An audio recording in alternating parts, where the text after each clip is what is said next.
Voilà, Pascal, on va continuer sur le livre Le temps du silence, qu'on a déjà commencé. Et donc, le mot silence, on en a déjà parlé, hein, sur le fait que le silence peut être mortifère quand on n'a pas sa parole propre, mais que c'est l'autre qui décide qui on doit être. Et la parole peut donner corps à l'existence, peut permettre de se rejoindre, rejoindre autrui, rejoindre le réel en lui donnant un nom.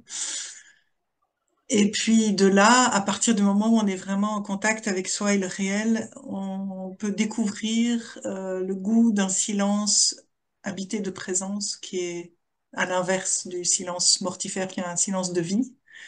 C'est de ça un peu dont on a parlé dans la vidéo précédente.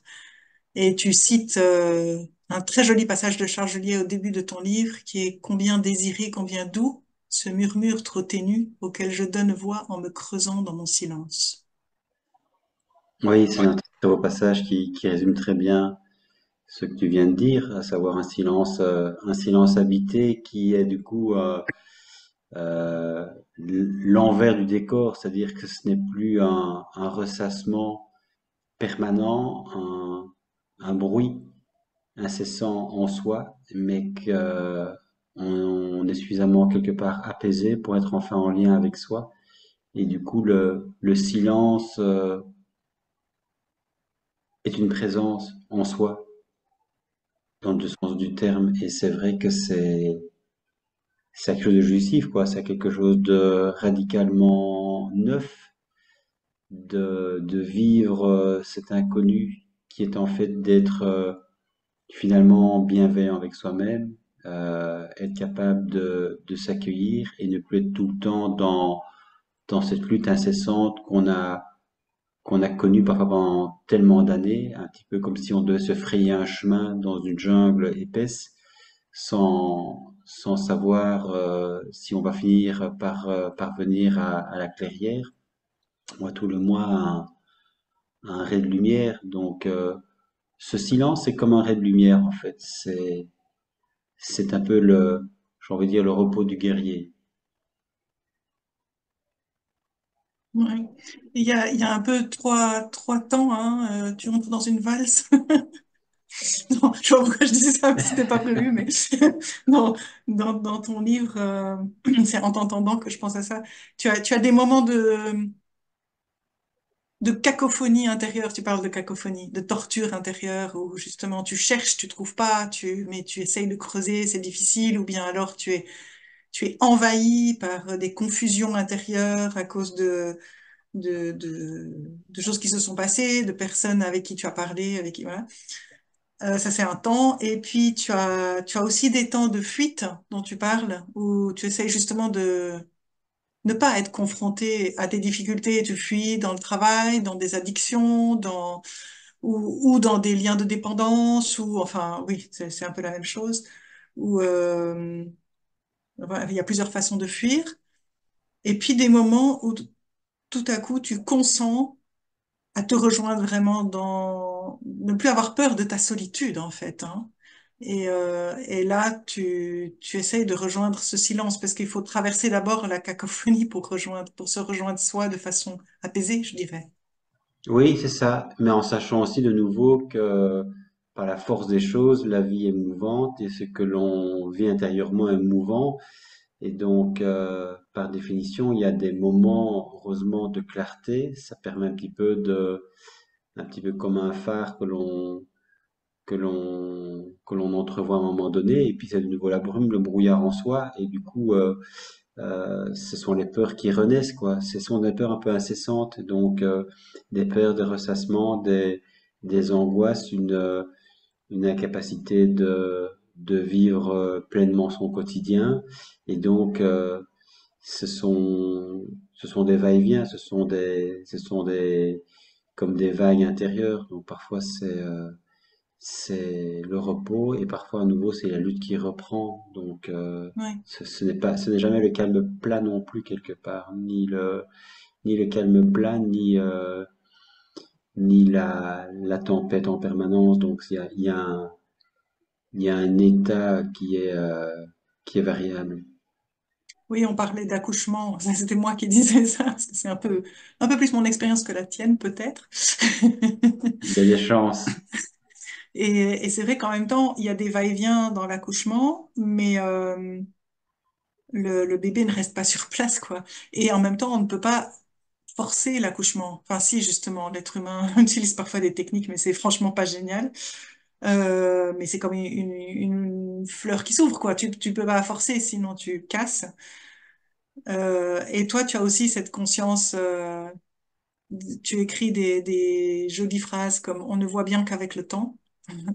Et puis aussi, tout changement profond s'opère à un rythme lent. Y consentir accélère la mue. Et ça me fait aussi penser à l'accouchement ou même quand il y a de la douleur, on dit, ben, ne lutte pas contre, ou les émotions, laisse les émotions venir, écoute-les, elles ont quelque chose à dire.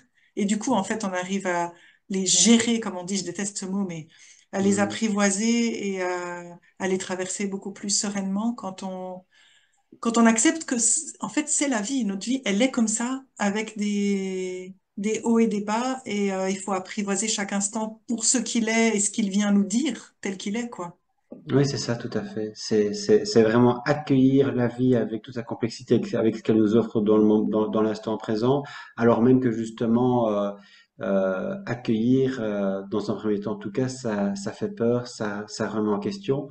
Et du coup, bah, l'autre version, si je puis dire, c'est ne pas accueillir, c'est au contraire être dans la fuite, parce que aller en soi et voir en soi ce qui quelque part est déficient, dysfonctionnel et douloureux, par définition, c'est pas simple. Donc c'est vrai que très très longtemps, en fait, n'ayant pas quelque part la clé pour descendre en moi et ne sachant pas ce que ça allait impliquer, du coup, mon mode qui était mis en place depuis très longtemps, finalement, c'est la fuite.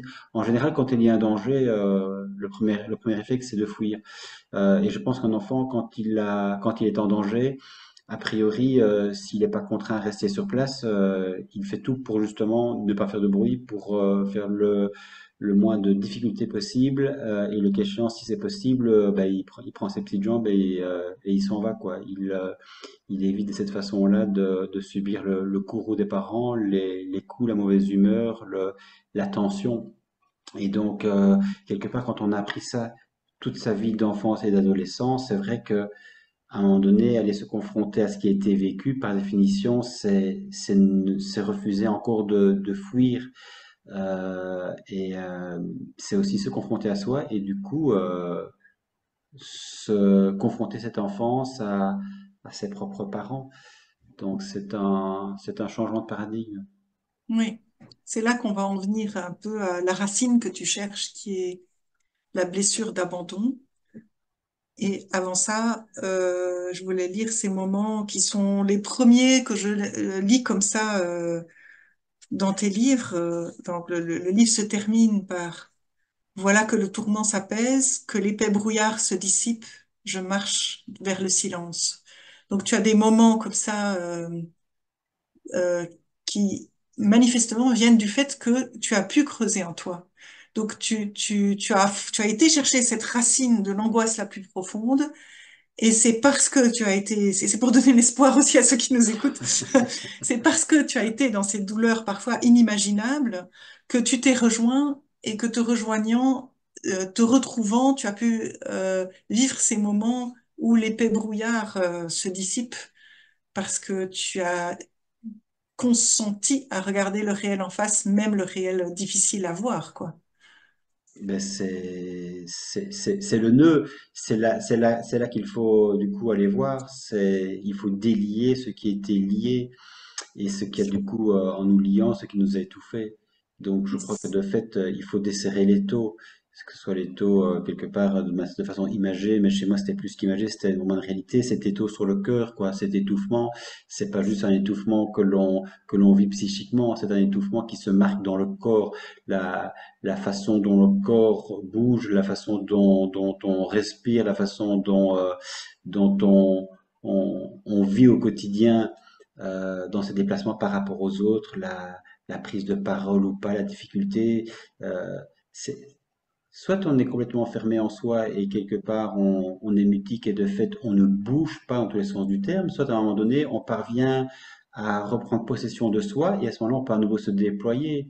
Donc c'est vraiment fermeture, ouverture et ça de fait ça n'aurait pas été possible évidemment sans la plonger en soi, même si elle est extrêmement angoissante. En réalité, c'est pour moi le passage étroit par lequel il faut passer dans l'espoir justement de sortir quelque part la tête hors de l'eau et de voir une autre réalité qui nous était inaccessible. Je souris alors que tu parles de choses profondes, mais c'est parce que ça me fait tellement penser à l'accouchement. Sortir la tête hors de l'eau et passer par le passage étroit. Et j'avais justement trouvé un passage. Attends. Mais c'est pour dire que quelque part, en fait, on se rejoint un petit peu, tu vois. Oui, J'ai pas accouché physiquement, mais d'une autre façon. oui, enfin, oui, tu n'as pas accouché physiquement et en même temps, tu écris. Attends, bon, je vais lire le texte que j'ai là. Je n'ai plus à chercher encore un sens à ma vie. Ma vie possède en elle-même son propre sens. Voilà que sous mes yeux, l'unité tant recherchée s'accomplit. Non pas que mon être soit d'ores et déjà unifié, mais il entrevoit clairement le chemin de la pacification. En ce moment même, penser comme je pense, écrire comme j'écris me procure une profonde paix intérieure. Et puis, ah pardon, tu veux réagir? Non, non, c'est vrai que c'est juste, ces mots sont justes, même si parfois ça va dans la confusion qu'on les écrit. En même temps, il y a cette clarté qui fait que les mots changent. On n'utilise plus les mêmes mots parce qu'il y a une autre réalité qui apparaît. Et c'est vrai que euh, avoir vraiment ce sentiment de vivre autrement, d'avoir un autre rapport au monde, aux autres, à la vie, de commencer à sentir cette naissance, hein, c'est le sens de ce désir, ce cheminement, cette trajectoire de ce livre, hein, Une vie pour naître. C'est vraiment ça en fait. Oui, c'est vraiment ça. C'est un long accouchement en fait. C'est Oui. une naissance ou une renaissance. Dans le thème de l'accouchement aussi, enfin, c'était pas ton but, mais tu écris les mots se creusent comme un sillon, toujours le même, mais plus profond, pour atteindre la source, le cri, le silence. Ça me fait penser au cri du nouveau-né.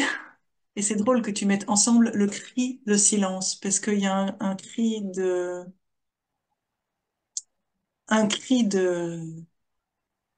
d'effroi, et puis il y a un cri de la naissance, quoi, ou un cri de soulagement. Il y a toutes sortes de cris, et il y a des cris qui mènent au silence, quoi. Oui, et il y a des cris, des révoltes, des angoisses, Mm. des colères étouffées de nouveau. Oui, c'est vrai. Et donc fracturer le silence aussi, c'est justement accoucher de nouveau de mots qui étaient censés rester enfermés à double tour. Donc c'est les sortir de sa prison intérieure et c'est de faire en sorte que puisque ces mots ne sont pas dits par d'autres, on va soi-même aller les chercher au fond de soi, justement en creusant toujours ce même sillon et du coup en se réappropriant sa vie.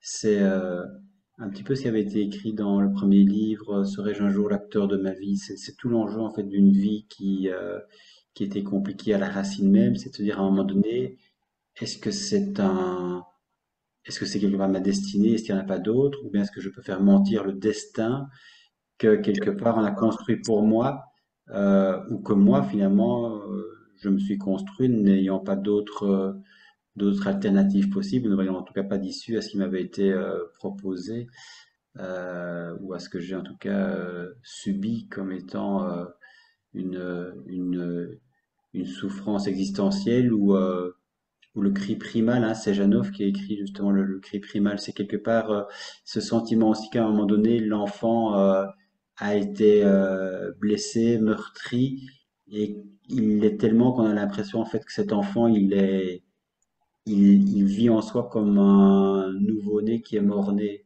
Mm. Et donc, alors qu'on est censé grandir, qu'on est censé prendre sa place dans l'existence et que on est du coup censé être audacieux dans la vie et vivre pleinement sa vie en tant qu'adulte. Finalement, il y a ce sentiment que physiquement on grandit, physiquement, j'ai envie de dire, on a une tête d'adulte, et à l'intérieur de soi, on a le sentiment d'être toujours ce petit enfant qui gémit, qui crie, qui est révolté et qui est une colère étouffée et qui ne parvient pas en fait à grandir parce qu'en réalité, il n'a jamais pu grandir. Et donc, il y a ce sentiment de mort intérieure qui fait que extérieurement, tout peut sembler aller bien si on parvient quelque part à continuer à faire semblant et à porter un masque. Et à l'intérieur, en fait, c'est un ravage, c'est une destruction complète, c'est un enfant qui n'a pas pu quelque part maturer normalement, affectivement, et qui quelque part paye le prix de cette solitude, de cette souffrance, de cette incompréhension du fait que personne n'a été maître des mots sur une réalité qui, par définition, a échappé complètement à cet enfant, qui n'a aucun Oui, recul. on en revient à l'importance des mots qui font des ponts, en fait, entre le réel et la personne. Surtout pour l'enfant qui ne comprend pas encore ce qui se passe, comment fonctionne le monde, pourquoi les gens sont comme ils sont, ou qu'on leur dit ce qu'on lui dit. S'il n'y a pas d'explication et qu'il doit juste fonctionner sans être pris en compte dans son propre questionnement, il peut se sentir abandonné, justement, pour en venir à l'angoisse d'abandon, qui pour toi est un peu la racine, c'est-à-dire tu relates une expérience où tu te souviens d'avoir été dans la détresse impensable. Le, ce que je sais pas si c'est Winnicott qui parle de ça, mais il parle aussi de l'angoisse de néant, le tout petit. Quand il se sent abandonné, trop longtemps, il peut en arriver à avoir une impression que son être est pulvérisé. Je crois qu'il utilise cette expression. Et donc, forcément, dans ces cas-là, il y a plus cette unité dont tu parles dans le texte, que tu as pris donc du coup plus de 40 ans à retrouver. Il se sent morcelé et n'étant plus capable de tenir debout parce qu'il est morcelé, il va chercher quelqu'un pour pour le maintenir en, en unité, quoi. Donc, il va entrer dans des liens de dépendance. Et ça, tu en parles aussi. Moi, je fais un lien entre angoisse d'abandon, dépendance et abus. Forcément, tout va ensemble. C'est les trois vont ensemble et sont vraiment chez chacun de nous quelque chose à, à dépasser par le seul chemin possible qui est ce que tu décris aussi dans ton livre, hein, passer de la tête au cœur, quelque part. Tu dis, je quitte le mental et je vais dans les émotions, c'est-à-dire que je me rejoins dans mon être vital, pas juste dans la réflexion abstraite qui peut finalement rester très superficielle. Les belles paroles, ça peut rester très superficiel, mais vraiment dans ce que mon émotion vitale, presque animale, me dit. Euh, pour cesser de m'abandonner moi-même. En fait, moins on s'abandonne soi, moins on a peur d'être abandonné par l'autre, parce que se retrouvant, on s'unifie et on a moins d'attentes par rapport à ce que l'autre peut nous apporter pour nous faire nous sentir exister quelque part. Je sais pas si je suis Oui, claire. oui, c'est tout un univers mental en fait qui nous échappait complètement et donc il y a ce vide existentiel qui fait que quelque part tout ce qui gravite autour de nous est comme aspiré à l'état brut, avec l'incapacité de prendre distance, de voir justement ce qui est bon pour soi, ce qui ne l'est pas, et et que les choses réellement puissent être suffisamment disséquées pour qu'on puisse se dire, voilà, ça me nourrit, et ça, effectivement, ça outrepasse mes limites, et donc je mets des limites. Quand on n'a pas appris à se construire, du coup, en fait, on est, on est un petit peu comme un arbre à tout vent, quoi. Je dirais, quand on n'a pas de racines, de fait, on peut déraciner et finalement, on est transporté là où le vent nous transporte. Et donc, on subit évidemment son existence aussi. D'où le, d'où l'importance de nouveau de, de revenir à soi en étant quelque part en acceptant aussi du coup cette situation d'effondrement, puisque par définition, on comprend que le salut ne viendra pas de l'extérieur, qu'il n'y a pas forcément de main secourable à attendre, et que j'aime beaucoup cette image finalement, c'est l'adulte que je suis qui à un moment donné entend, ressent cet enfant plus profond de soi qui est meurtri et qui se dit c'est moi et moi seul en réalité qui vais devoir et pouvoir lui tendre la main pour le relever cet enfant et à nouveau faire corps du coup avec son passé, avec cet enfant blessé et reconstruire ou construire cette unité entre cet enfant, ce passé et cet adulte, c'est-à-dire le présent. Et c'est de fait ce qui constitue ce chemin qui mène finalement vers davantage d'unité. C'est reprendre corps, reprendre du coup sa place dans l'existence, dans le monde et par rapport aux autres. C'est un changement complet de perspective. C'est compliqué en fait à expliquer. Je me rends compte que c'est compliqué à expliquer. Peut-être que ceux qui l'ont traversé ou le traversent comprendront ce que j'essaie de signifier. Mais en tout cas, c'est vrai que c'est assez phénoménal en fait comme situation de se sentir réellement perdu dans une existence qui n'a absolument aucun sens parce que ce sens, en fait, on ne nous l'a pas offert, on ne nous a pas aidé à grandir et à, à pouvoir prendre cette place de façon autonome. Et cette réalité où un jour, en fait, tout ce qui nous semblait impossible, inconcevable à vivre, finit par être quelque chose non seulement que, euh, que l'on commence à percevoir, mais davantage que l'on commence véritablement à vivre. Et c'est ça évidemment qui à un moment donné fait que on se raccroche justement du coup au réel. C'est-à-dire pour le coup à ce qui n'est plus imaginaire, mais à ce que l'on entrevoit et à ce que l'on voit de manière plus claire par moment qui est cette vie naissante en soi et cette construction en soi qui est en train de s'établir petit à petit. Et c'est comme un relèvement. Et c'est finalement, on en parlait dans l'échange précédent, de l'homme qui marche.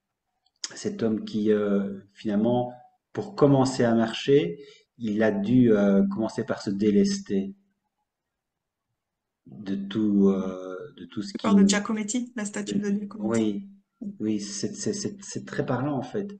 Ouais. Oui. Et moi, je reviens aussi à ce que je disais tout à l'heure par rapport aux émotions, parce que je trouve que enfin, ça a été un moment très éclairant pour moi dans ton livre quand tu expliques que, je vais essayer de me souvenir, mais tu, tu fais le lien entre, parce que tu peux avoir un traumatisme et ce traumatisme peut, à partir du moment où il est reconnu comme tel, où les mots sont mis dessus, être même utile, hein. Et on dit pour l'enfant, il y a des petits traumatismes qui sont vraiment utiles pour sa croissance, parce qu'alors il va puiser dans des ressources dans lesquelles il n'avait pas puisé avant pour se fortifier. Et puis il y a les traumatismes qui brisent et puis qui laissent briser. Mais pourquoi ils laissent briser? Parce que l'enfant est resté dans l'incompréhension de ce qui lui est arrivé. Il n'y a pas de mots qui ont été mis dessus, mais aussi sur ses émotions. Et moi, je pense là plutôt aux violences ordinaires, tu vois, dont on parle. Il y a les violences traumatisantes et puis il y a les violences ordinaires qu'on voit tellement souvent chez les enfants et qui se retrouvent encore à l'âge adulte par rapport aux émotions. C'est-à-dire que les émotions négatives, on veut les faire taire. Un enfant qui pleure, soit on lui dit Big Boys Don't Cry, comme dans la chanson, The Cure. euh, soit on lui dit ça ira, t'en fais pas, c'est fini, c'est fini, c'est fini. Puis en fait, c'est l'adulte qui a envie que ce soit fini.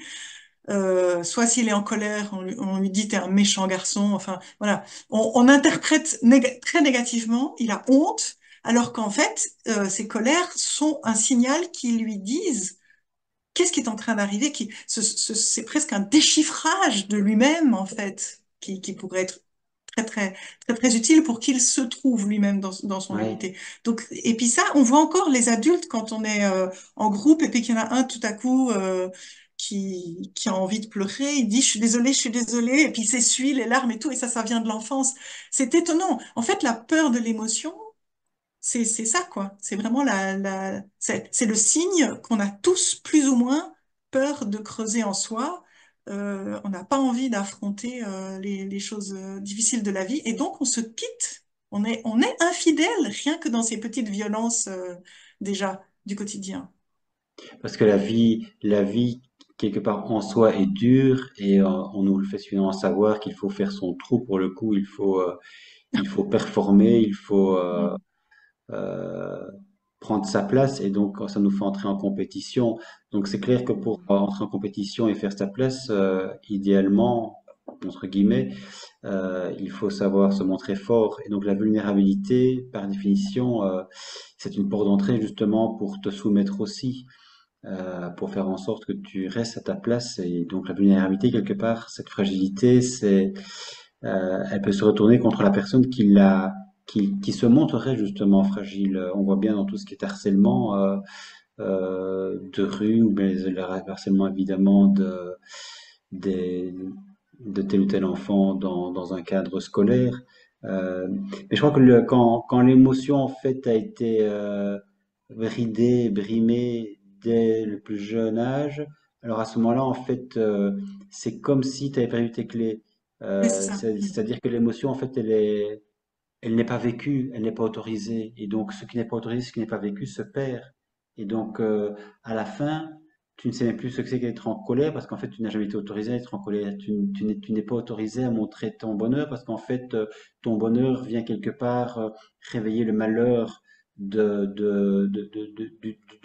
autre personne. Et donc, tu ne peux pas t'autoriser en fait à vivre, à montrer ta joie dans les petites choses. Et donc, tu finis par adopter ce qui est attendu de toi, c'est-à-dire un visage triste, c'est-à-dire le sentiment que tout doit te demander, tout doit être effort et que la réussite quelque part, elle n'est jamais non plus à regarder comme quelque chose de beau, mais c'est toujours quelque part, mais c'est normal, c'est pas ton mérite, tu me le dois. Et donc finalement, tout est faussé, quoi. Les mots sont faussés et ce que l'on vit est complètement faussé. Et donc, on sait plus ce que c'est qu'une émotion, on sait plus ce que c'est que le véritable désir, ce que l'on souhaite vraiment soi, pour soi, ce qui est bon vraiment pour soi. On n'en sait rien, en fait. On a été habitué à être instrumentalisé quelque part par un autre et d'être finalement son prolongement. Donc, quand on a le prolongement de quelqu'un d'autre, on n'a plus par définition de vie à soi. Et donc, on en revient finalement à cet enfant qui était brimé justement par cet autre et qui vit dans cet adulte qui est incapable de prendre sa vie en main parce que c'est juste quelque chose qu'il ne connaît pas de manière existentielle. Donc, c'est un vrai retournement. C'est pour ça que parfois je parle du néant ou de la naissance ou de la renaissance parce qu'on peut quelque part subir une épreuve, un coup dur dans la vie après avoir reçu quelque part suffisamment d'affection et s'être suffisamment construit. Et puis il y a une épreuve, et puis du coup il faut renaître, il faut revivre, il faut se reconstruire, ou alors au contraire, à la racine, dès le départ, les choses, si je puis dire, ont mal commencé, c'est-à-dire que l'existence à la racine n'a pas pu se développer. Et à ce moment-là, quelque part, c'est le néant existentiel, c'est le cri primal, c'est le, c'est le non-dit, c'est le néant. Et c'est à partir de ça qu'à un moment donné, il faut non plus reconstruire, mais tout simplement en fait construire sa vie. Et ça implique du coup des choix parfois qui sont beaucoup plus radicaux, à savoir tout ce qui était mis en place par devers moi, parfois pendant des dizaines d'années. Eh bien, en réalité, il n'y a rien en fait qui m'appartient vraiment en propre. Il n'y a rien que j'ai réellement moi voulu. C'est pas véritablement mon désir. Et donc, du coup, on est quelque part contraint en revenant sur ce passé-là, si on veut se construire, ben de déconstruire en fait tout ce qui a été mis en place à notre insu, ou en tout cas sans qu'on soit pleinement consentant. Et là, tes enfants ont un rôle très grand à jouer, c'est-à-dire que les enfants, par essence, sont des déconstructeurs. Ils viennent forcément, eux, ils n'ont pas ce carcan mis en place et ils arrivent tout frais dans la vie, plein de vitalité, et donc forcément qu'ils nous confrontent à ce que tu appelles notre irrésolu. Et donc, d'autant plus pour toi on peut dire vraiment qu'il n'a pas eu de père. Tu dois être pour ton enfant, donner à ton enfant ce que tu n'as même pas reçu, quoi. Être quelque chose, comme tu dis, à partir de rien. Tu dois euh, naître à la paternité sans que tu aies eu de modèle. Donc ça, j'imagine que c'est extrêmement difficile. Et tu écris, oui, donc ton chemin qui se passe, bon, notamment à travers les liens avec tes enfants, mais aussi les liens en général, tu te rends compte que euh, petit à petit, ce vers quoi tu vas, c'est cesser de voir l'autre comme une menace. C'est ça qui est c'est ça qui est très contradictoire dans cette liaison entre euh, l'angoisse de l'abandon, la dépendance et l'abus, c'est que si tu dépends d'un autre, du coup l'autre est une menace par définition, puisque et tu dépends de lui. Donc tu ne peux pas être toi-même et tu es à sa merci. Donc il y a des risques, quoi. Tu n'es pas rempli de toi suffisamment pour que l'autre soit juste un enrichissement à ta vie, mais si tu as vraiment besoin de lui. Donc la dépendance crée cette impression, j'imagine, que l'autre peut être une menace. Et, et, euh, et puis l'enfant, lui, il est dans un lien de dépendance à toi. Donc, c'est la même chose. Quelque part, il va te chercher parce que lui, la dépendance, elle est naturelle de par le fait qu'il est mineur. Donc, il va chercher chez toi ce qu'il n'arrive pas à obtenir et forcément, il va réveiller des carences, des failles, des impossibilités. Et ça, ça peut te rendre dingue, quoi. Oui, oui, complètement. C'est un peu comme quand c'est un peu un mollusque, un invertébré qui n'a pas de squelette, qui est perméable et et on peut lui marcher dessus et il va recevoir tout le poids de la personne. Il va subir au centuple la souffrance éventuellement générée par l'autre, même à l'insu de l'autre, parce qu'en réalité, on n'est pas capable de mettre ses limites. C'est ce que j'avais finalement trouvé cette formule, parce que bon, à l'époque, je réfléchissais beaucoup, et j'essayais justement de trouver une porte de sortie et d'essayer de me comprendre pour essayer de ne pas être dans un cercle vicieux d'une répétition sans fin, avec toujours quelque part cette idée qui était de me dire, si je parviens pas à sortir de cet enfer que je suis en train de vivre, je vais quelque part terminer comme mon père, quoi. C'était quand même ça l'image que j'avais. C'était de me dire que, à un moment donné, je dis, j'écris si à 40 ans je suis toujours en train de tourner en rond, je vais jamais m'en sortir en fait. Et donc jusqu'à la fin de mes jours, ça va être un enfer. Donc ça, c'est quand même très très dur de vivre ça et de le subir au quotidien quand on voit pas la sortie de secours. Donc c'est vrai qu'à un moment donné, je me suis dit, j'ai pas pu être fils dans le sens plein et entier, Ouais. un fils, c'est-à-dire quelqu'un qui est séparé de ses parents et qui a une autonomie propre et dont les parents apportent l'affection à ce fils. Donc j'ai pas pu être un fils pour mes parents et il faut que d'à partir de rien, je devienne un père pour mes enfants. Donc c'est compliqué. Et c'est compliqué d'autant plus quand on est face à du neuf, c'est-à-dire face à un premier. l'aîné, quelque part, souvent on dit il essuie les plâtres parce que le parent, quelque part, être parent déjà, je dirais, pour le commun des mortels, entre guillemets, c'est pas quelque chose d'évident. On l'apprend pas à l'école, c'est quelque chose qu'on apprend sur le tas. Je veux dire, on a un tas de diplômes pour être hyper compétent et pouvoir amener à travailler en équipe ou à réaliser des projets parfois extrêmement complexes. Mais être parent, c'est extrêmement complexe aussi. Alors on peut lire des bouquins, on peut lire tout ce que l'on veut, et effectivement des bouquins. Je pense que tous les parents un petit peu consciencieux qui se posent des questions en lisent pour essayer de faire le moins mal possible. Et puis, de toute façon, ce qu'on écrit aujourd'hui, ce sera pas forcément ce qu'on écrira encore demain. Donc même ce qu'on te dit, c'est pas forcément ce qui s'avère être le plus justifié, le plus juste. Euh, mais par contre, quand l'enfant il est là, bah oui, là tu vois en vrai, dans la réalité du quotidien, comment concrètement tu réagis.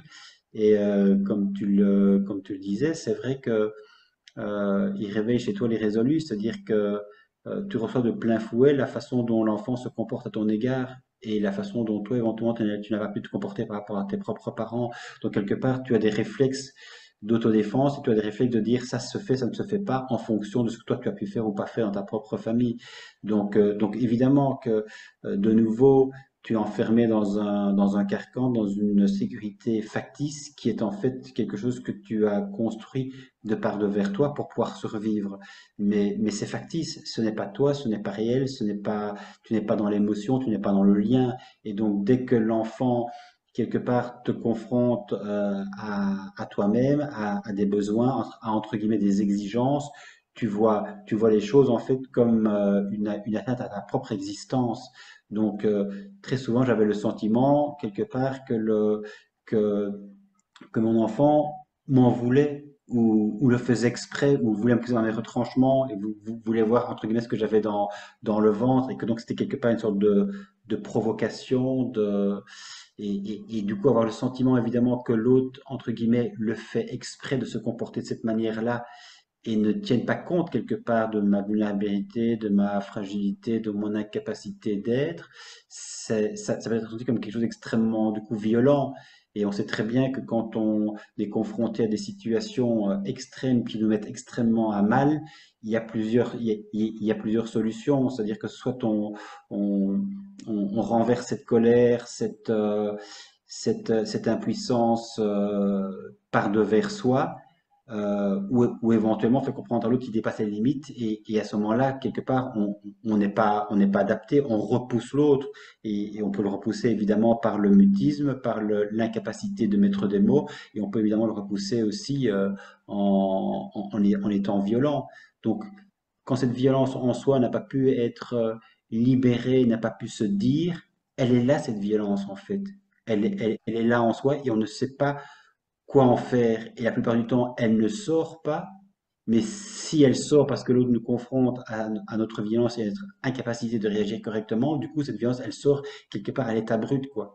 C'est ce qui fait que le masque à ce moment peut tomber et que de fait, tu, tu montres tout cet irrésolu avec ce qu'il a de plus vil finalement, de plus détestable, de plus incompréhensible. Et, et quelque part, évidemment, celui qui subit ta colère en souffre, mais toi, évidemment, de te voir, de te ressentir comme ça, alors qu'en fait, cette réalité-là n'a jamais été traitée, n'a jamais été entendue, et qu'en réalité, tu te dis, mais je vis ça, et donc pour quelque part faire en sorte que ça se voit le moins possible, et pour faire en sorte que les autres en soient le moins impactés possible. Du coup, tu es dans la fuite, tu es dans l'évitement, tu fais tout justement pour ne pas être amené à te retrouver dans des situations pareilles. Donc c'est aussi une violence que toi tu te fais parce que tu n'es pas capable d'être en lien, tu n'es pas capable d'être confronté à l'autre et par définition aussi à ton enfant, de le faire grandir avec le besoin pour un enfant, évidemment, forcément de tester les limites de l'adulte et de voir ce que c'est qu'un adulte et de voir jusqu'où il peut aller et de sentir que l'adulte, évidemment, quelque part, il a un amour inconditionnel, quelle que soit la manière dont l'enfant se comporte dans ses propos ou dans ses attitudes. À partir du moment où l'adulte la seule chose qu'il a appris, c'est de dire non, mais ça se fait, ça ne se fait pas, mais qu'en réalité, euh, il n'y a pas non plus l'exemple qui est donné, la façon correcte de dire les choses, la possibilité de communiquer avec son enfant, de lui permettre de poser toutes les questions qu'il a envie, c'est compliqué forcément pour l'enfant de comprendre ce qui se passe et c'est compliqué pour l'enfant de grandir.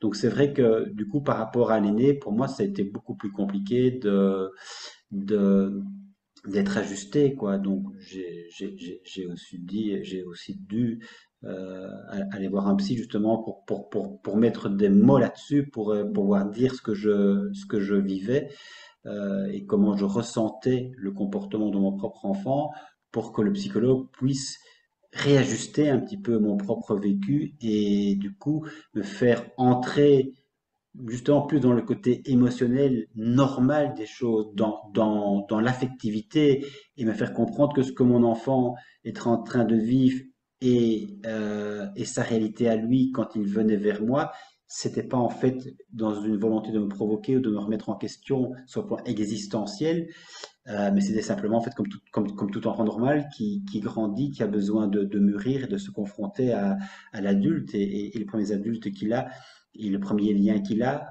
de dépendance pour le coup, c'est le lien évidemment aux parents. Donc c'est vrai que c'est violent parce qu'en même temps tu sais qu'il y a des choses qui sont pas résolues en toi, tu sais pas comment t'y prendre, tu essayes de le travailler et en même temps à l'extérieur quelque part ben, on te fait comprendre effectivement qu'il est résolu, il est bien là, et donc là pour le coup tu l'as en pleine figure quand tu veux pas trop le voir, quand parfois tu essaierais un peu de te reposer pour ne pas être tout le temps sur la brèche, sur la défensive et finalement sur une crête instable, douloureuse et j'ai envie de dire remplie de souffrance comme un abcès qui n'est pas encore crevé. Et en même temps cet enfant euh, et ça, tu finis par le comprendre aussi, il est entre guillemets ta chance, c'est-à-dire qu'il va t'obliger à aller voir ce que tu ne veux pas voir et il va t'obliger à faire un travail sur toi pour sortir justement de toi. Et à un moment donné, il va te permettre d'avoir des réactions que toi, en tant qu'enfant, tu aurais pu et dû avoir si Ouais. tu as eu toi-même des parents, entre guillemets, normaux, qui t'avaient élevé avec suffisamment d'amour et avec suffisamment de sécurité et de bienveillance.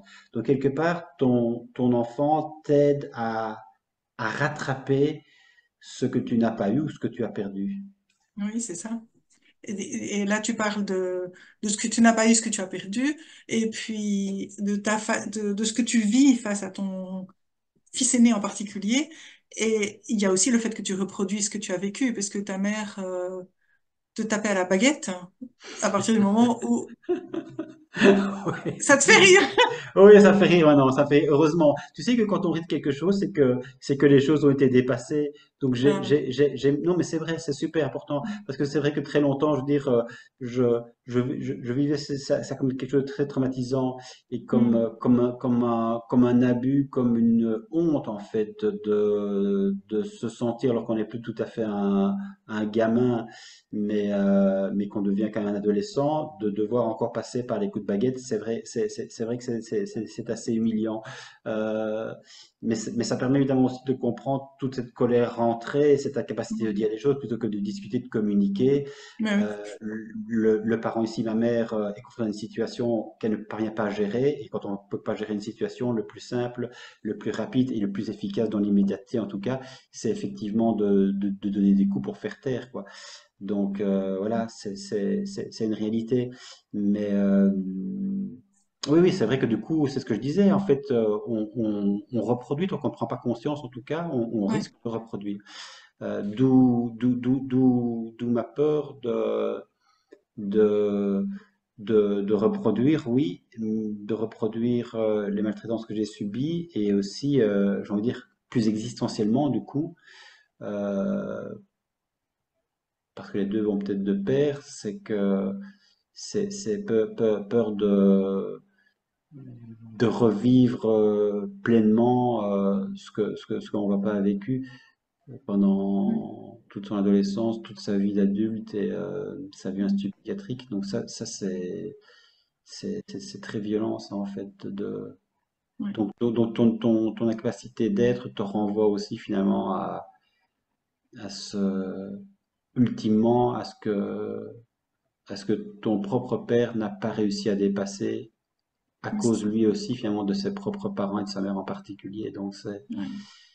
la peur de reproduire et la peur de tomber finalement dans une impasse, dans un vide. D'où aussi la peur de l'effondrement quelque part, parce que l'effondrement ça peut aller très loin. Tu perds toutes tes défenses, tu vois ce qui va pas, mais tu sais pas encore comment te relever. Donc ça est vraiment un effondrement psychique, quoi. Donc mais je pense en même temps que cet effondrement quelque part, c'est bien de voir que d'autres l'ont vécu, que d'autres aussi ont pu en sortir, et que cet effondrement, loin d'être la cause quelque part d'un nouveau malheur, a été la, la cause d'une naissance ou d'une renaissance. Et c'est vrai que moi, Ouais. de nouveau, le fait d'en être persuadé parce que précisément d'autres l'avaient vécu et que ces autres-là, pour moi, étaient des personnes en qui je pouvais véritablement avoir confiance. Ça m'a, ça m'a aidé aussi, en fait, un petit peu comme on en avait parlé de ces personnes qui sont encordées, c'est-à-dire que elles sont suffisamment proches l'une de l'autre pour pouvoir se dire, pour pouvoir euh, exposer par où elles sont passées. Et du coup, quand il y a un véritable lien et que la personne s'exprime, tu sais d'où elle s'exprime et du coup, tu as pleinement confiance en elle. Ce qui fait que tu peux, toi, à un moment donné, commencer pleinement à adhérer aussi à ce que tu es en train de vivre en te disant que ce que tu es en train de vivre, d'autres l'ont vécu et d'autres l'ont traversé. Et donc, voilà, c'est vrai que moi je l'ai déjà dit, mais c'est tellement important que pour moi, c'est même pas redondant, c'est que la personne qui véritablement a été une source je dirais, de salut entre guillemets, c'est vraiment Charles Julier, quoi. Je veux dire, avoir pu exposer de manière aussi forte, aussi limpide, aussi exigeante, euh, ce par quoi il était passé, avec la chance pour moi, évidemment, d'être né bien après lui, donc d'avoir accès à ses premiers journaux de Ténèbres en terre froide. Et puis, chaque journée, évidemment, qui sortait pour moi était une sorte de bouffée d'oxygène en disant, tiens, maintenant, où en est-il? Et puis avoir finalement pu écrire apaisement. Tu vois, en fait, quand tu es vraiment dans les ténèbres, pouvoir dire, je suis dans les ténèbres, et ne pas facticement encore se raccrocher à des bouées de sauvetage, quelles qu'elles soient, toute cette dépendance finalement, toutes ces dépendances. Et des dépendances, effectivement, elles sont multiples. La violence est aussi une façon c'est un lien de dépendance, être violent. C'est une façon de dire, tu viens m'embêter, je te dis stop. La Mais fuite, c'est que c'est le revers de la violence, de la dépendance qui est l'abus. oui, Quand, bien quand, sûr, quand on abuse bien de sûr. l'alcool, on est dépendant de l'alcool. Quand on est dépendant, Oui, oui, on bien dépasse sûr. les limites, etc. Oui, bien sûr, et c'est vrai que tu parles de l'alcool, c'est vrai que l'alcool était justement aussi une façon de mettre un peu une soupape d'endormir la blessure. L'alcool, ça a duré des dizaines d'années chez moi, de manière maîtrisée parce que ça m'a jamais empêché de travailler et de répondre à mes obligations du quotidien. Mais en même temps, c'est quelque chose qui fait partie de son quotidien, qui est rendu nécessaire pour, à un moment donné, après, je dirais, une journée harassante, stressante, avec des angoisses plus ou moins maîtrisées, une façon de se dire, bon, maintenant, c'est le soir, je peux m'apaiser et je prends ma dose, ça va me permettre d'être quelque part plus en lien avec moi. Et c'est vrai qu'il y a, dans les premiers livres que j'ai écrits, du coup, ça a été des livres qui ont quand même été écrits avec pas mal de litres d'alcool au compteur finalement. Quand on voit le nombre de pages et quand on voit le nombre de litres dans qui ont été bu. Mais je dis toujours, il faut pas en fait jeter le bébé avec l'eau du bain, sauf pour la religion. Mais pour tout le reste, je dirais qu'il faut être plus nuancé. Parce que, parce que je crois que non, c'est important. C'est important ce que je te dis, Sophie. Euh, Mais c'est ta pensée, hein? C'est ma pensée, c'est ma pensée. Mais comme j'ai dit dans l'autre vidéo, tu es quelqu'un qui sait écouter, donc c'est bien, tu ne me censures pas. Mais ce que je veux dire, c'est que j'ai perdu le fil du coup de ma pensée. Mais il faut Euh, pas jeter le bébé avec l'eau du oui, c'est bain. Tu parlais ça. de... de Oui, l'alcool? c'est ça, parce que parfois, évidemment, on peut être dur aussi avec soi en disant, oui, bon, c'était compliqué, oui, bon, j'étais violent, oui, bon, j'étais comme ça, oui, il y a du bon et du moins bon, etc. Mais en même temps, c'est tout ça qui t'a permis aussi de te remettre en question, de dépasser de temps en temps, de ne pas complètement désespérer aussi. Donc, je veux dire, c'est trop facile de dire l'alcool c'est nocif, il faut arrêter, il faut pas boire de façon excessive. Pour certains, en fait, c'est certes un pis-aller, c'est certes un moyen qui n'est pas des plus excellents, mais en même temps, quand on est confronté à soi, que la vie n'a absolument aucun sens, mais qu'on n'a pas forcément envie de mettre fin à ses jours, parfois l'alcool c'est un moindre mal aussi. Oui, Et il peut de fait nous aider vraiment à traverser des moments extrêmement difficiles et parfois aussi du coup à rebondir, à continuer d'être un minimum en lien avec les autres et assumer quand même son quotidien. Donc de nouveau, tout est une question je dirais, d'excès ou de modération ou de gestion de sa dépendance. Mais dans l'absolu, je pense qu'on a tous de toute façon des dépendances plus ou moins sévères, que l'on regarde plus ou moins en face ou pas. Je crois qu'il faut pas, dans ce contexte-là, effectivement, il faut pas jeter le l'eau du bain, mais il faut aussi pouvoir, quelque part, remercier ce qui a certes été un moment de dépendance, mais qui nous a quand même permis d'aller plus loin. Et c'est vrai que moi, à défaut d'avoir une écoute une prise en charge, je dirais, affective ou médicale, j'ai fait avec ce que j'avais et ça m'a beaucoup aidé et ça m'a permis aussi d'être sur la brèche et d'aller au plus profond de moi parce que quelque part ça permet aussi évidemment d'avoir moins de résistance et d'aller voir parfois plus facilement ce qu'on n'a pas envie d'aller voir. Et donc j'ai écrit parfois de façon extrêmement dénudée, extrêmement lucide, extrêmement tranchée, tranchante, parce que justement l'alcool me permettait à un moment donné de relâcher toutes ces résistances, tout ce refus de voir toutes ces remises en question que ça allait générer. Remise en question de soi, mais aussi par définition du premier lien qui est le lien à ses parents. Donc voilà. mm. Ça me fait un petit peu penser à l'hypnose.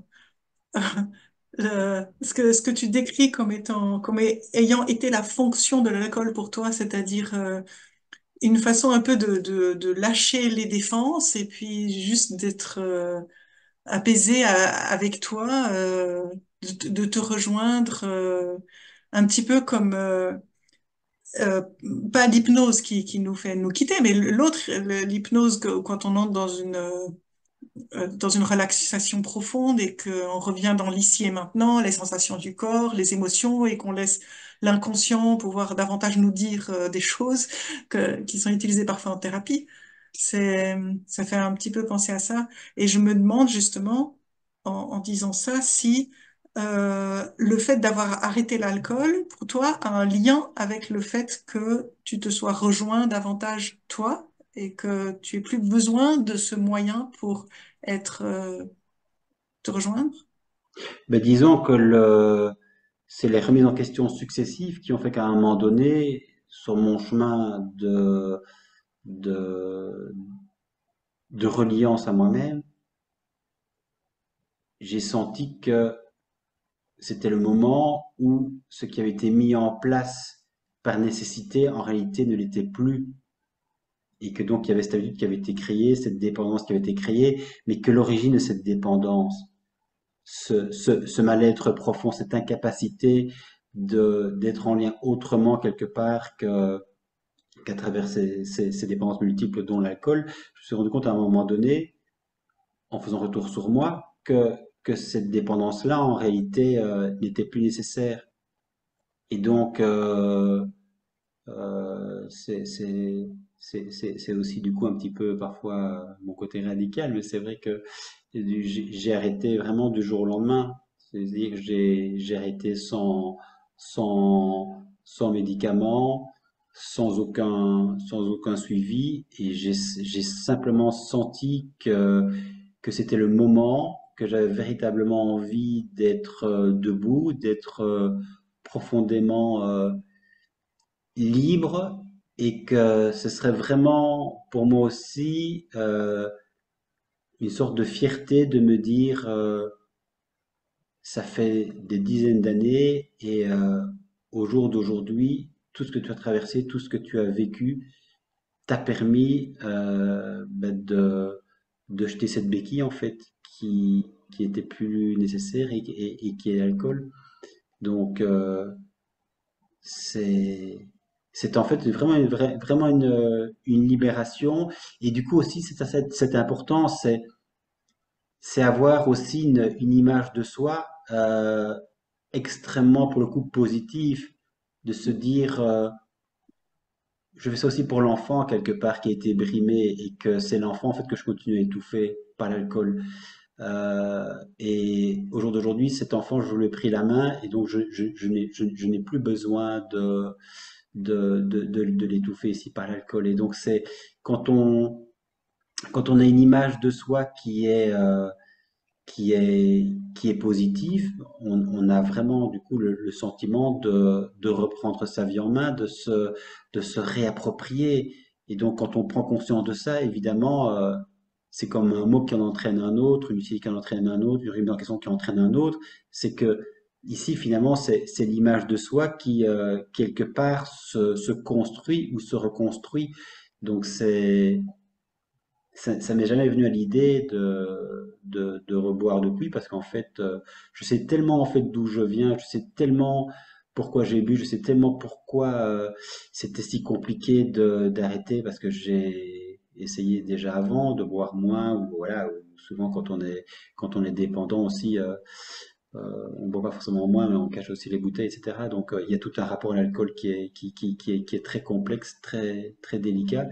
Et le jour où on en est sorti, ouais, c'est vraiment une essence de ne plus dépendre d'un produit en fait qui, à un certain degré, ne nous veut absolument aucun bien, quoi. Donc, Hmm. En fait, on est un peu sorti du plan que j'avais décidé, ce qui nous arrive extrêmement souvent. Mais étonnamment, il y a vraiment un lien parce qu'on parlait de la violence plutôt envers autrui et finalement on a glissé vers la violence que tu t'infligeais à toi-même. Et ça, c'est très vrai, le fait qu'on fait aux autres ce qu'on se fait à soi-même ou inversement. Les deux phrases que je voulais lire à propos de les difficultés relationnelles avec ton entourage ou avec tes enfants ou ton fils aîné, c'est, tu écris assainir son moi, c'est du coup assainir toutes ses relations. Et plus loin, lorsqu'on est au clair avec soi et son désir, on ne fait plus payer à l'autre ses failles et besoins liés à l'enfance. Donc là, tu parles de la violence envers autrui, où tu, tu peux te servir d'eux comme exutoire quelque part. Mais en fait, tu faisais la même chose avec l'alcool envers toi-même. Donc, tu n'étant pas au clair avec ton désir, tu te laissais, comment, presque abuser par l'alcool. Je sais pas comment dire, quoi. Parce que c'était pas ton désir d'être alcoolique. Et donc, voilà, tu te laissais abuser. Tu te ouais, faisais payer à toi-même tes propres, failles et euh, besoins liés à l'enfance. oui, oui, mais ça dépend évidemment aussi jusqu'où l'on boit et si évidemment on est plus ou moins résistant ou pas à l'alcool. Mais c'est vrai que euh, parfois on est tellement mal en fait on se rend compte qu'il y a plein de bonnes raisons que l'on peut donner à quelqu'un d'arrêter et c'est juste impossible. Et c'est vrai que quand on boit, je dirais juste suffisamment juste assez, je dirais pour être dans un état un petit peu de somnolence, de bien-être.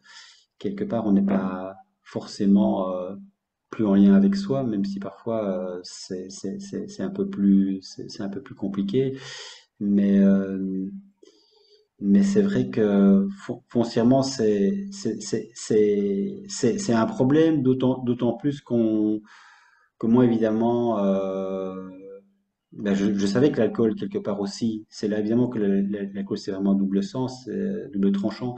C'est-à-dire qu'en même temps, ça te fait du bien, entre guillemets, et en même temps, ça te détruit. Enfin, je veux dire, moi comme j'ai déjà dit, je pense, je n'ai plus qu'un rein, donc a priori, boire de l'alcool, c'est hyper nocif, en fait. Donc ça veut dire que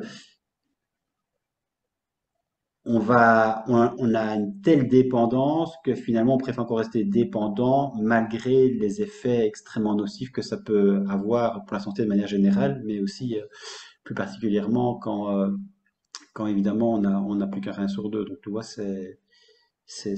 Oui, c'est un rapport très complexe. les personnes qui parlent de dépendance parlent souvent par exemple, celles qui sont dépendantes à la nourriture parlent de manger leurs émotions. Et je pense qu'il y a de ça aussi dans le fait de ravaler ces émotions qui peuvent être beaucoup trop violentes. Donc, on préfère la violence de l'autodestruction plutôt que de la violence de l'émotion, même si ça mène aussi à une forme de destruction, mais c'est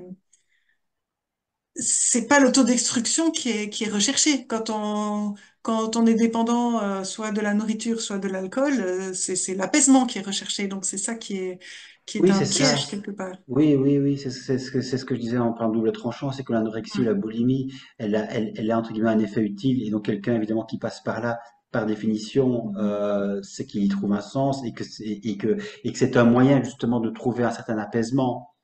Et en même temps, évidemment, ça ne va rien résoudre sur le plan du fond. À un moment donné, il faudra de fait aller au fond du fond pour, euh, pour évidemment sortir de sa anorexie ou de cette boulimie. Mais en même temps, elle a été un passage quelque part qui était Ouais. obligé parce elle, euh, elle montre pour le coup l'irrésolu. Et c'est en voyant aussi cet irrésolu, en le montrant éventuellement à l'extérieur, qu'à un moment donné, il y a une prise de conscience, peut-être du dehors, les autres, mais aussi ça renvoie une image de soi euh, qui, qui, pour le coup, n'est pas juste une fabulation. On se dit, tu exagères, etc. Non, en fait, ton corps te montre vraiment Ouais. qu'il y a un souci et qu'il y a quelque chose que de fait, tu n'as pas encore que tu n'as pas encore creusé. Oui. Ou bien alors une limite qui est pas suffisamment mise, parce que ce que j'ai entendu souvent aussi, c'est que l'abus exprime l'abus. C'est-à-dire que tu es dans un abus d'une substance, par exemple. Ce que tu es en train d'exprimer en étant dans cet abus, c'est j'ai été abusé ou je suis abusé. Donc, ma limite est dépassée. J'arrive pas à poser ma limite, à dire qui je suis, à dire mon désir, à me faire respecter. Je pense qu'il y a aussi de ça il y a un trou, il y a un envahisseur et donc, tu apprends à te laisser envahir par une substance ou ou dans un lien ou par n'importe quoi. Et je pense que c'est aussi beaucoup une question de limite. C'est une question de contact avec ses émotions. Contact avec ses émotions, ça veut dire quoi? Ça veut dire contact avec un besoin non assouvi, souvent. Et donc, contact avec le besoin non assouvi, ça veut dire j'exprime une demande et donc je pose une limite. Et ça, c'est probablement une voie de sortie des dépendances. Oui, mais je pense que là, on touche à un point essentiel, c'est-à-dire que on se rend compte finalement que tout est lié. Oui. C'est-à-dire que tant qu'on n'a pas fait retour sur soi, tant qu'on n'a pas appris à se connaître, tant qu'on n'a pas appris finalement à s'aimer, c'est ça en fait. On n'a pas forcément été aimé comme on aurait dû être aimé. Du coup, on ne sait pas ce que c'est que d'être bienveillant avec soi. On ne sait pas ce que c'est que l'amour. Et du coup, on est dans un rapport à soi qui est complètement destructeur aussi, C'est ça. qui est éclaté, qui est éparpillé, qui est en mille morceaux, qui est fracturé. On dira ça comme on veut, on peut le décliner. Voilà. La fracture de l'enfance, c'est un mot que j'ai trouvé chez Jean Juliet. Je trouve que c'est très juste en fait. Il y a une fracture. L'enfant n'est pas unifié, et l'enfant qui n'est pas unifié, bah, il est toujours en soi en fait. Et donc on va grandir avec une tête d'adulte, je le disais, mais en soi il y a une fracture. Et donc Il y a un trou sans fond et il essaye de remplir avec des addictions, mais ça ne il y a une remplit pas. béance, il y a un vide, il Ouais. y a un vide existentiel, oui, c'est ce qui fait Ouais. que pour plein de raisons différentes, on peut se dire à un moment donné sur son chemin, mais je pense avoir construit quelque chose, je pensais déjà au milieu de ma vie et donc avec quelque chose en main où je peux me retourner sur mon passé en me disant voilà ce que j'ai parcouru comme chemin et j'en suis fier. Et on peut se dire à un moment donné, mais en fait, je suis au milieu de nulle part, quoi. J'ai le sentiment maintenant en voyant clair sur mon passé, Et tout a commencé. de ne plus me trouver et de devoir commencer à, enfin peut-être à vivre par soi-même et à trouver le sens de cette vie. Ouais, Tout doucement. C'est ouais, tout doucement. Ce sont les mots de Julie. c'est qui celui-là? Ah, non, mais ils disent aussi, bon, c'est un peu hasard si je l'ai sous la main évidemment, mais dans la lumière des saisons, chat juillet, il y a une phrase que j'aime beaucoup et ça aide justement à ne pas désespérer non plus en sachant que c'est un chemin. Je vais pas lire tout le poème, mais notamment ces phrases-ci. Il faut parfois toute une existence pour parcourir le chemin qui mène de la peur et l'angoisse au consentement à soi-même, à l'adhésion à la vie. On va s'arrêter là-dessus. C'est joli. C'est trop joli pour continuer. Très bien. Eh bien, écoute, adhérons à la vie alors de plus en plus Oui, amplement et sachant que c'est un chemin, mais que ce chemin il existe quand même. Donc c'est ça ouais, qui est beau parce que tu disais de fait il faut donner un message d'espoir, non pas pour le plaisir de donner un message d'espoir, mais parce que c'est une réalité. Il est mais possible oui. de sortir de la fracture. Oui, et sans surprise, on va continuer sur le temps du silence encore. Très bien, Sophie. Faisons silence pour aujourd'hui. Oui. À la À prochaine. bientôt. Merci à Oui, à toi. bientôt. Au revoir.